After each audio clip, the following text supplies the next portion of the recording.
The Hollow Echo, Pine Ridge, 1975.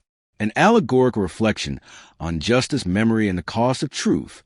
In the summer of 1975, beneath the wide sky of South Dakota's Pine Ridge Reservation, a confrontation unfolded that would reverberate through decades of legal battles, cultural reckonings, and mythic retellings. It began with a red and white vehicle kicking up dust on a jumping bull ranch, and ended with 2 FBI agents dead, 1 Native man slain, and another, Leonard Peltier, condemned to a lifetime behind bars. But the story, like the land itself, resists easy summary. It is not merely a shootout. It is a parable. The reservation was already a powder keg.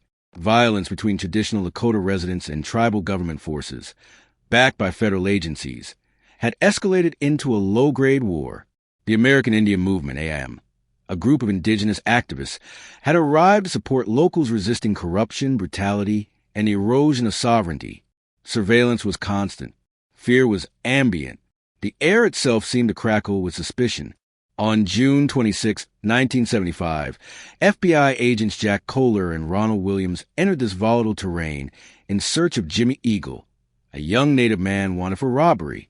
They followed a vehicle believed to be carrying Eagle and AIM members, including Leonard Peltier. What happened next remains contested, obscured by gunfire, dust, and decades of legal ambiguity.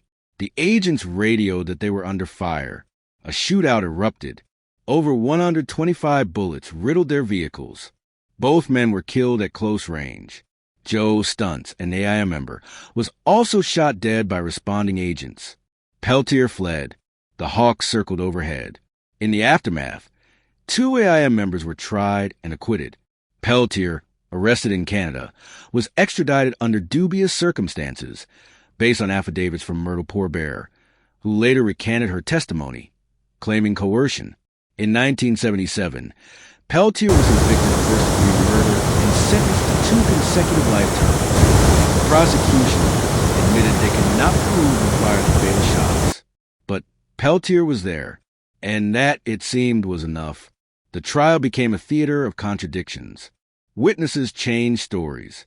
Evidence was withheld. Amnesty International, the United Nations, and a chorus of global voices condemned the proceedings. Nelson Mandela, Mother Teresa, and the Dalai Lama called for clemency. Peltier's cell became a shrine. His name, a symbol. His story, a cipher. But symbols are dangerous. They simplify. They flatten. They turn men into myths and myths into slogans. Peltier, the man, was complex, an activist, yes, but also a fugitive, a fighter, a flawed human caught in a storm of history. Whether martyr or scapegoat, his fate became a referendum on America's treatment of indigenous peoples, its appetite for justice, and its fear of ambiguity. In 1992, Incident at Oglala, a documentary produced and narrated by Robert Redford, reignited public interest. It laid bare the inconsistencies, the suppressed evidence, the haunting question, if not Peltier, then who? And if Peltier, then why this trial, this silence, this refusal to revisit the facts? For nearly 5 decades, Peltier remained imprisoned. Appeals were denied. Presidents passed. The echo chamber of justice grew hollow. And yet, the letters kept coming from poets, priests, and presidents. Outside, the world moved on. Inside, he wrote, "Justice isn't blind. It's nearsighted. It sees the gun, not the hand. The wound, not the war." Then, in January 2025, a shift. President Joe Biden commuted Peltier's sentence to indefinite house arrest. In February, he was released and returned to the Turtle Mountain Reservation in North Dakota. He was 80 years old. The Hawk returned, circling once, then vanishing into the sky. What remains is not closure, but consequence. The Pine Ridge shootout is no longer just a historical event. It is a mirror. It reflects the fragility of truth, the elasticity of justice, and the cost of memory. It asks uncomfortable questions. Can presence equal guilt? Can a flawed trial yield a righteous verdict? Can a nation built on broken treaties ever truly reconcile with its past?